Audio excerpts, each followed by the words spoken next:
All right, let's see if I can explain how I did this. Um, so I am working in VCarve, uh, and I brought in my 3D model, and I brought in the vectors for it. And the way I had done it was I had set up different render layers, or not render layers, but cutting layers. Um, and I cut those different layers at different depths. So like my first pass would cut the whole thing out, uh, or let's see. My first pass I would cut at the depth of 0. So like let's open up the. I would just cut it as is. It's not quite.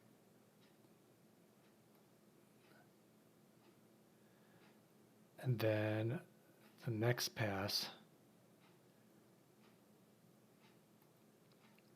I would select certain vectors, which in this case was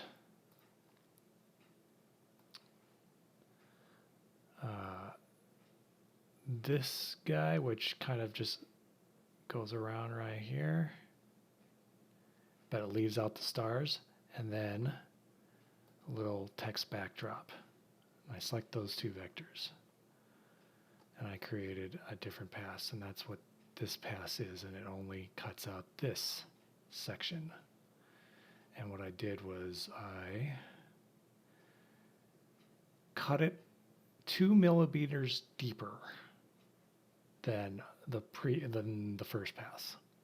So I cut it just 2 millimeters deeper. And so I cut that pass out. And then the next pass after that, I add my stripes pass. And so I selected all the stripes.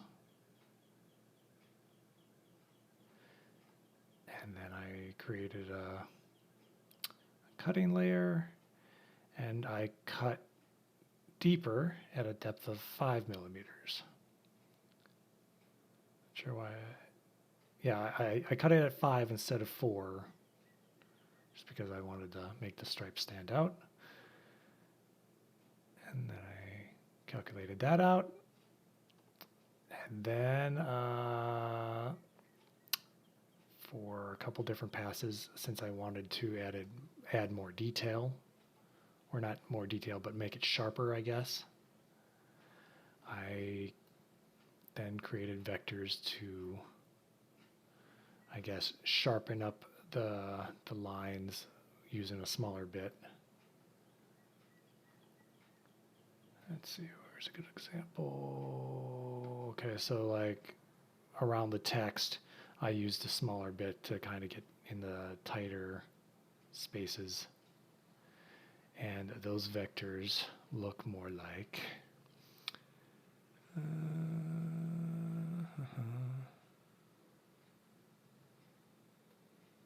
like this.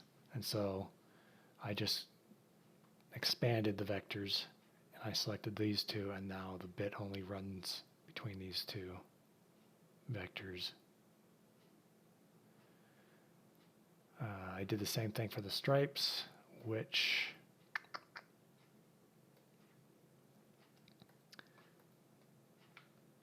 will give this way I'm not cutting out the whole thing again with a smaller bit.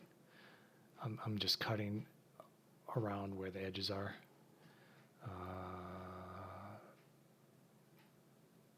So that would be a tighter cut path. And then for the stars, I used a 60-degree V-bit.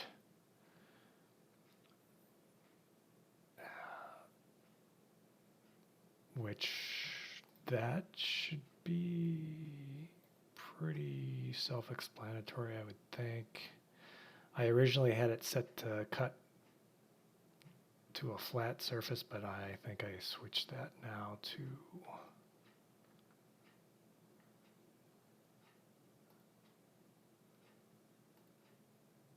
not do that.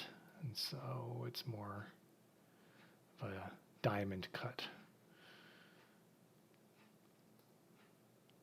And then I did the same thing for the text. And then the last pass is the profile cut, which I ended up making a separate vector for that, which is the flag border, which also, it just kind of tightens it up a little bit and then also cuts off all this little extra waste area. It should give you a clean pass on the outside. So let's see. Okay, I'll break this down how the different passes work. When I did, let's see, let's switch over to a full view.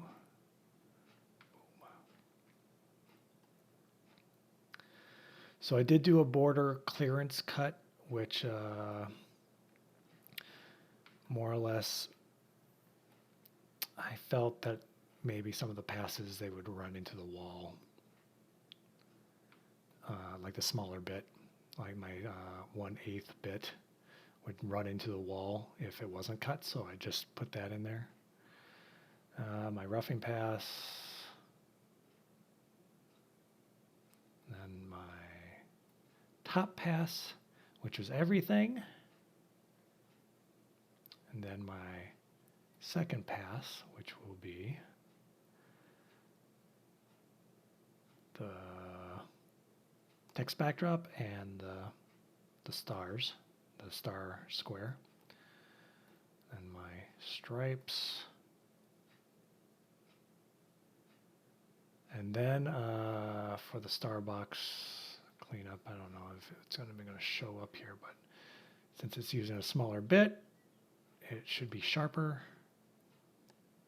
Kind of, sort of, same thing for the stripes. Smaller bit. Oops, that's not the stripes, that's the text box. So that tightened it up. The stripes got tightened up with the smaller bit. And then I got my stars.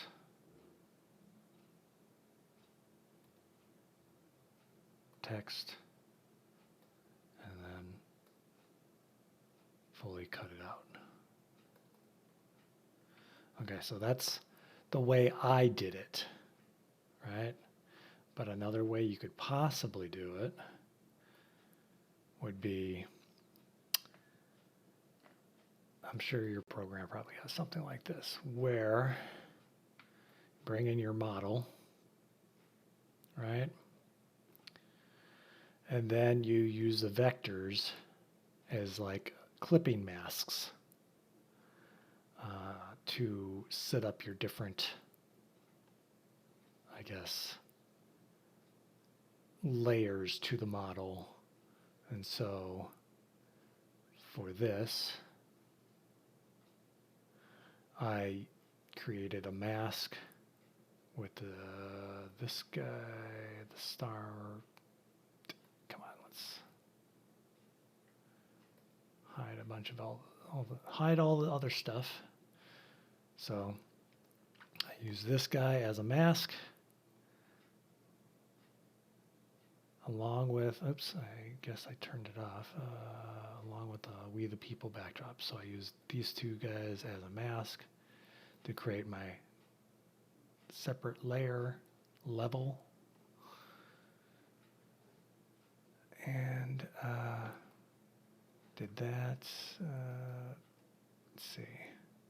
And so like I pretty much did the same thing as what I showed you already, except for it's in the modeling phase of things. So I dropped down the shape right all the way down.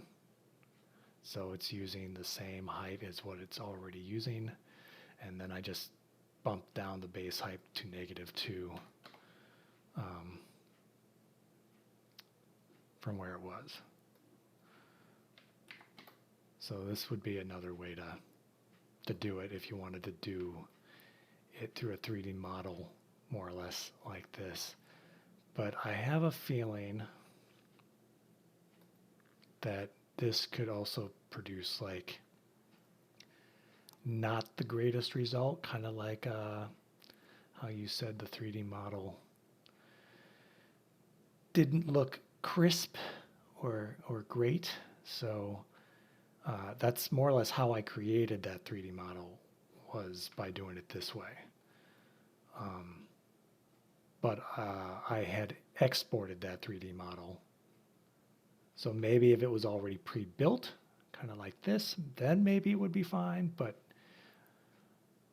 what I had to do was I had to make it like this and then export the 3D model from this creation, which when I do that, it creates bad geometry because it's not going to be as dense as this. And it's going to be made up of a bunch of triangles, and it depends on the size of the triangles how crisp it looks. So the way I would do it would be to do it the first way I just showed you. And I don't know if there's any more questions. I guess you can ask, and maybe I can try to explain them. But that's more or less how I did it.